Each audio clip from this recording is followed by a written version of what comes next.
Começar repercutindo a nossa enquete do dia de ontem. A gente passou para você votar na enquete de hoje, mas na enquete de ontem, a gente repercutindo o prefeito de Indaial, André Moser, lançando lá um projeto de lei que vai ser apresentado à Câmara para que ninguém fique sem matricular seu filho nas escolas lá. Acho que já até está meio tarde, né? Porque as matrículas estão rolando lá na cidade de Indaial, em todas as cidades aqui da região, mas enfim, está apresentando esse projeto. Blumenau já foi decreto, nem foi projeto, já foi um decreto de lei apresentado pelo Mário Hildebrand. A gente vai repercutir o Estado também, falando sobre isso na questão das escolas estaduais. E a gente pediu para você ontem, repercutiu uma situação do Ministério Público entrando aí com uma representação contra o Conselho Federal de Medicina, depois que o Conselho fez uma enquete com os médicos, onde pedia para os médicos, e uma das perguntas que o Conselho lançou para os médicos responderem foi essa: os pais responsáveis têm o direito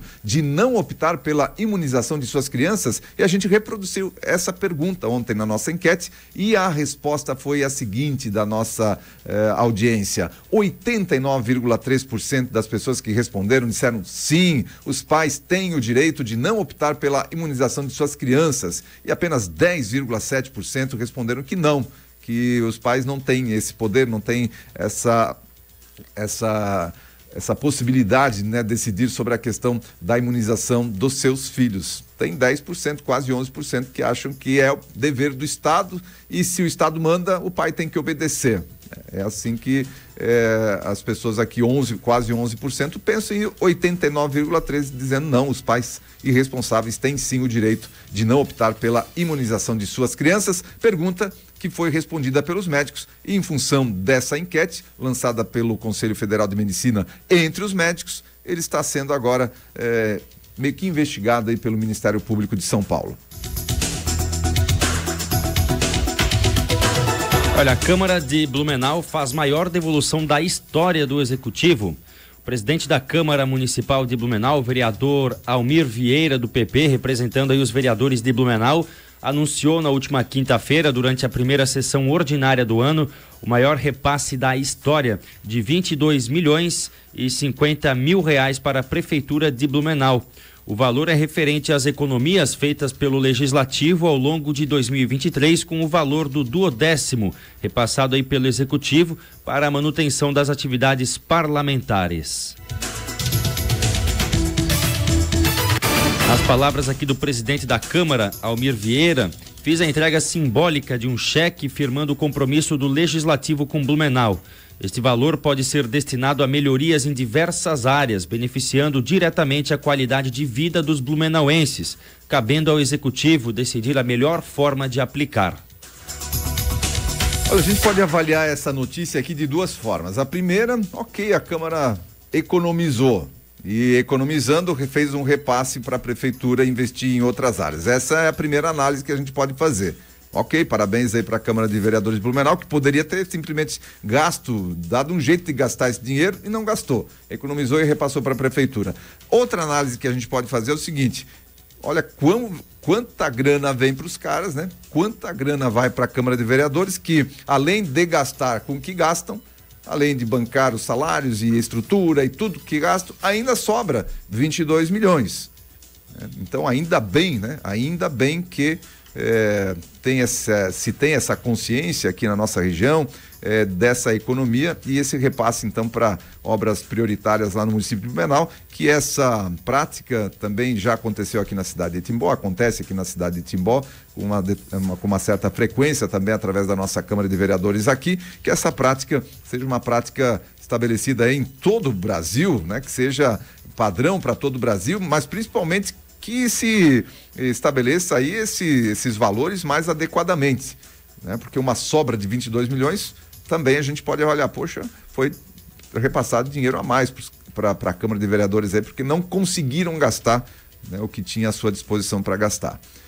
Vamos avaliar do outro lado, né? Que eles não quiseram gastar e fizeram então um papel importante aí de repassar esse valor para a Prefeitura.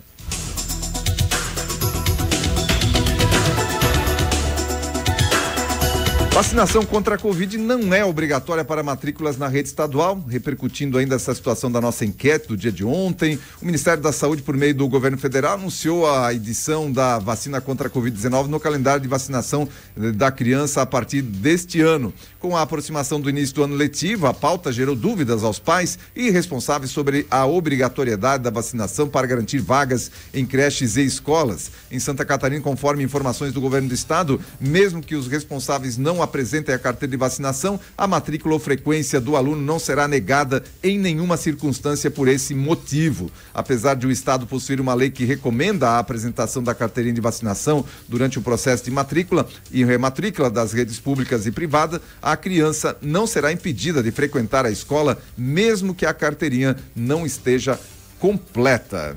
Diz aqui o governo de Santa Catarina, mas logicamente sempre olhando para essa situação da vacinação contra a Covid, que foi incluída esse ano no Plano Nacional de Imunização e está gerando polêmica.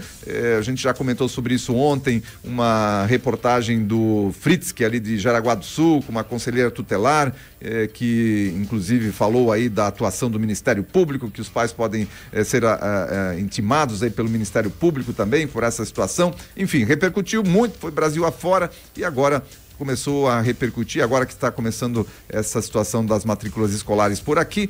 O prefeito Moser ali de Indaial se manifestando, o Mário lá de Blumenau também, e agora o governo de Santa Catarina também se manifestando a respeito. Olha, no último final de semana, o Partido dos Trabalhadores de Timbó realizou uma reunião sobre o lançamento do seu pré-candidato para prefeito no município. O partido lançou oficialmente o professor Caleb Clarindo como seu pré-candidato a prefeito, em uma escolha aí marcada por expectativas e engajamento político. Durante a reunião, o professor Caleb expressou sua aceitação do desafio, destacando a necessidade de cuidar da cidade e de seus munícipes com amor e coragem. Inspirado aí pela filosofia do presidente Lula, Caleb enfatizou a importância de governar com dedicação às pessoas, especialmente aqueles que mais necessitam.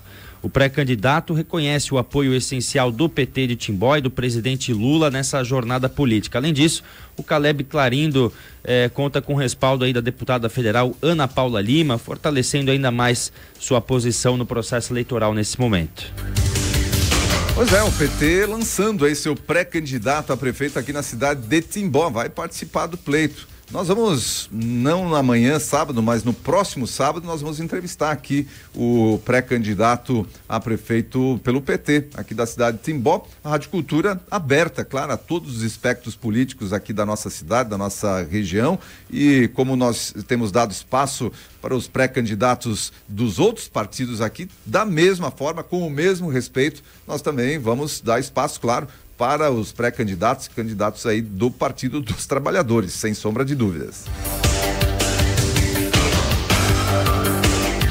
Nova diretoria da ANVI tomou posse nesta quinta-feira, dia 1º de fevereiro. Jorge Krieger, prefeito de Timbó, vai liderar a entidade por um ano. Eleito presidente da Associação de Municípios do Vale Europeu, a ANVI, em dezembro do ano passado, o prefeito de Timbó, Jorge Augusto Krieger, foi empossado ontem, quinta-feira, em Assembleia Geral, no Salão Nobre da Prefeitura de Blumenau. Quem deixa a presidência é o prefeito de Blumenau, Mário Hildebrand, que presidiu a entidade em 2019 e 2023. Junto com o novo presidente, tomaram posse os demais prefeitos da diretoria executiva e do Conselho Fiscal da ANVI, eleitos por aclamação. Ao lado do presidente, o prefeito de Blumenau, Mário Hildebrand, como vice-presidente institucional, o prefeito de Indaial, André Moser, como vice-presidente de articulação política, o prefeito de Gaspar, Kleber Edson Vandal, como vice-presidente de políticas públicas, e o prefeito de Pomerode, Hércio Crick, como tesoureiro. Já no Conselho Fiscal, responsáveis por fiscalizar as contas da entidade, os prefeitos de Ascurra, Benedito Novo, Brusque, Doutor Pedrinho, Guabiruba e Rio dos Cedros. O mandato é de 1 ano e nós vamos ouvir agora o prefeito Jorge Krieger falando a respeito da sua posse como presidente por 1 ano da ANVI.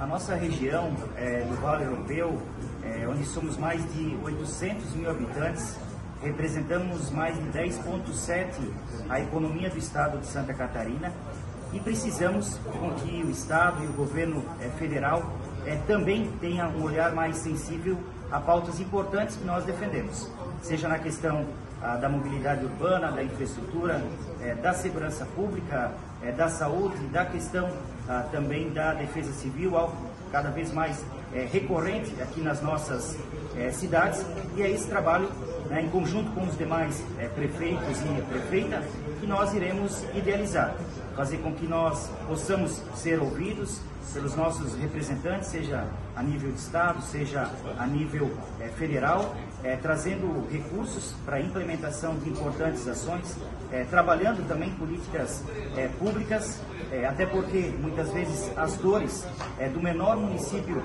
da nossa região, que é Dr. Pedrinho, é o mesmo, muitas vezes, que o maior deles, que é Blumenau.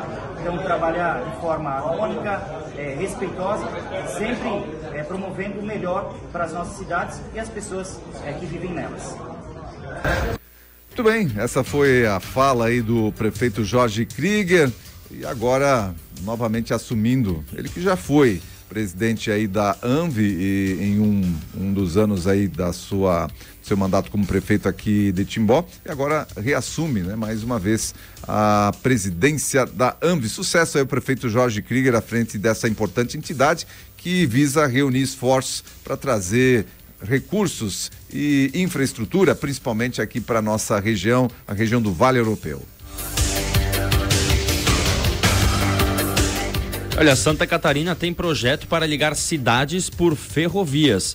O trabalho de elaboração dos 2 projetos de ferrovias para Santa Catarina entra na fase de coleta de dados em campo.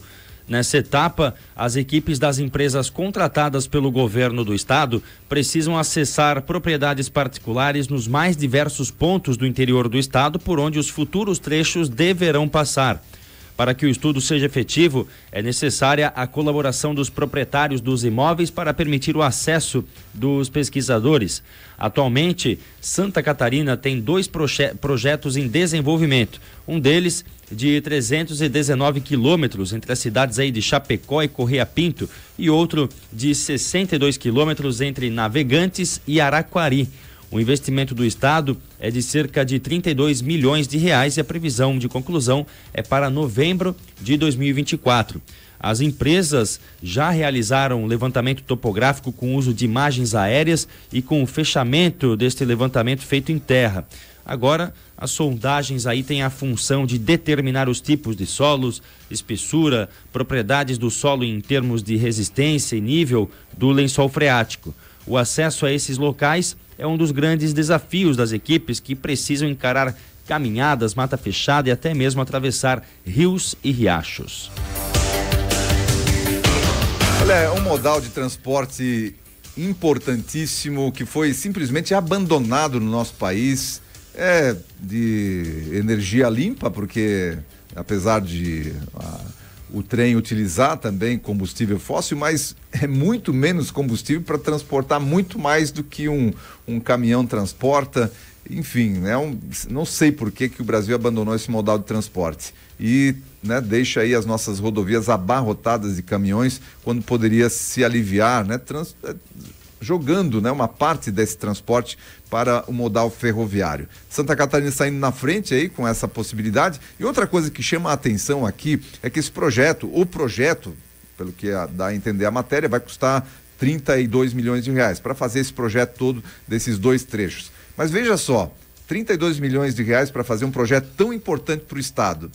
Quanto é que foi devolvido pela Câmara de Vereadores lá de Blumenau? 22 milhões. Com mais 10 faz o projeto. Vejam, né, como os valores aí das questões são mal aplicados. Quando um projeto tão importante como esse aqui custa 32 milhões e a Câmara de Vereadores tinha à sua disposição lá 22 milhões a mais. Só uma cidade do estado.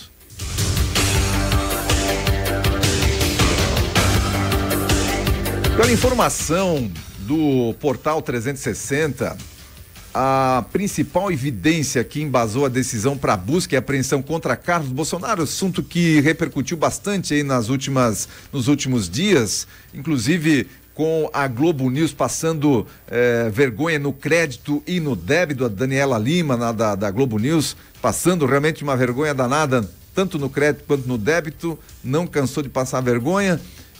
Parece que o print que foi utilizado é um print de 2022, quando o Ramagem já não estava mais na BIM, e há 6 meses, e ele já tinha sido eleito como deputado federal. A matéria afirma que na decisão de Moraes, a mensagem é reproduzida logo depois de o ministro citar várias supostas irregularidades em outubro de 2020. A data da conversa entre Ramagem e Luciana é terça, 11 de outubro. No calendário, durante o mandato de Jair Bolsonaro, só há um 11 de outubro numa terça-feira, que é dia 20, que é no ano de 2022. Tem outras imprecisões que foram analisadas e identificadas pelo Portal 360. No despacho, o magistrado não deixa claro que a conversa é de 2022 e nem que Ramagem já não era mais integrante dos quadros da ABIN, porque justamente a acusação é de que havia uma ligação íntima ali entre a ABIN com repasse de informações, de dados, espionagem, enfim,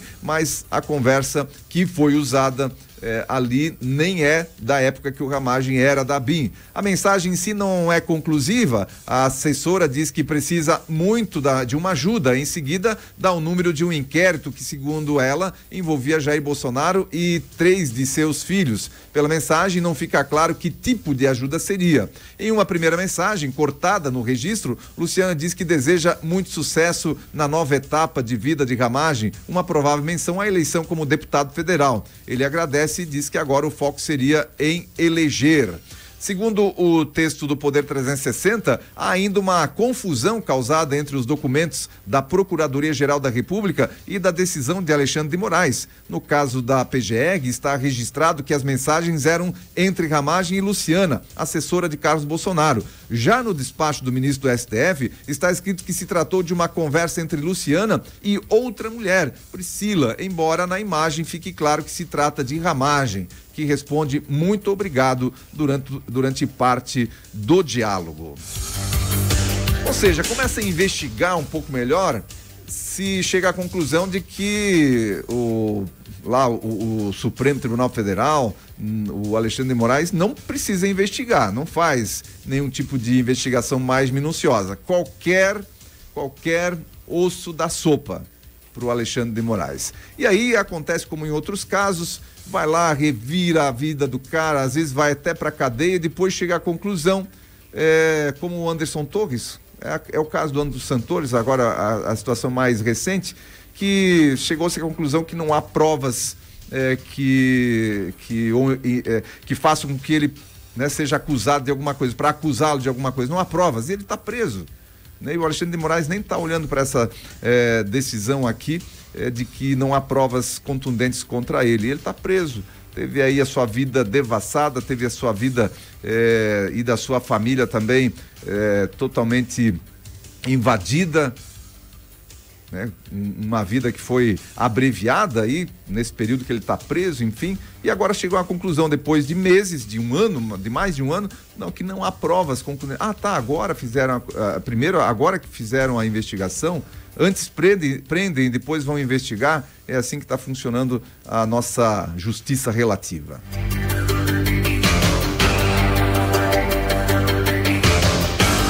Olha, o presidente Luiz Inácio Lula da Silva defendeu nessa quinta-feira, portanto ontem, a regulação das redes sociais no Brasil. Mais uma vez, em seu discurso durante a abertura do ano judiciário de 2024, o mandatário ressaltou a necessidade de criminalizar aqueles que incitam a violência nas plataformas digitais, além de responsabilizar as empresas proprietárias pelos crimes cometidos em suas redes.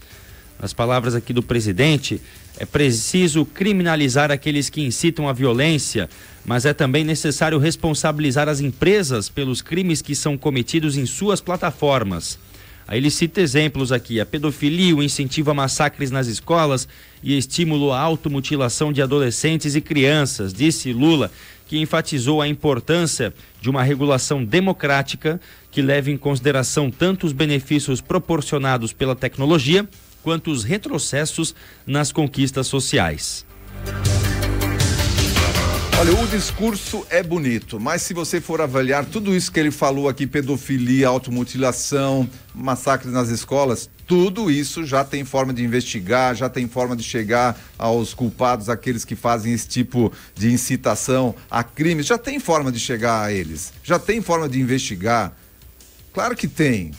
Agora, é claro que o discurso é todo focado nisso, por quê? Porque por detrás disso está a censura, a gente sabe disso, e não tem jeito, tá, gente? Isso aqui é líquido e certo. Então, isso já se vem falando do ano passado todo, agora está mais forte ainda, o presidente falando, o Congresso já, né, dando a entender que vai aprovar qualquer tipo de legislação a respeito, o Judiciário falando sempre dessa situação, e vai ter regulação sim. E não pensem que vem só situações para regular esse tipo de crime aqui que estão falando, de fake news, aí quem vai definir o que é fake news? Agora, quando a Daniela Lima vai lá para o ar na televisão, em rede nacional, falar o que falou, daí não é fake news, aí faz uma notinha depois lá, só para complementar, e não tem nenhum tipo de punição.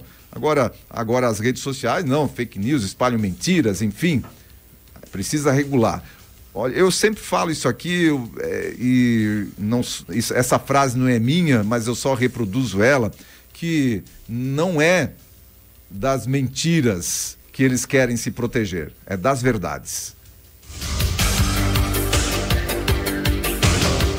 E a ministra Marina Silva é diagnosticada com Covid-19 pela terceira vez. A ministra do Meio Ambiente e Mudança do Clima, Marina Silva, foi diagnosticada com Covid-19 nesta quinta-feira, ontem, portanto. A informação foi confirmada pelas redes sociais da pasta em que Marina chefia. A ministra não apresenta sintomas graves e se recupera em casa. Eu só vou abrir aspas aqui. Com vacinação em dia, ou seja, 3, 4 doses, certamente já deve ter tomado, sem sintomas graves, ela se recupera em casa e despacha remotamente. Em razão do risco de transmissão, a agenda pública da ministra foi cancelada, informou o Ministério do Meio Ambiente. É isso. E assim a gente encerra esse primeiro bloco de informação para você, ouvinte do Repórter Cultura, na manhã desta sexta-feira.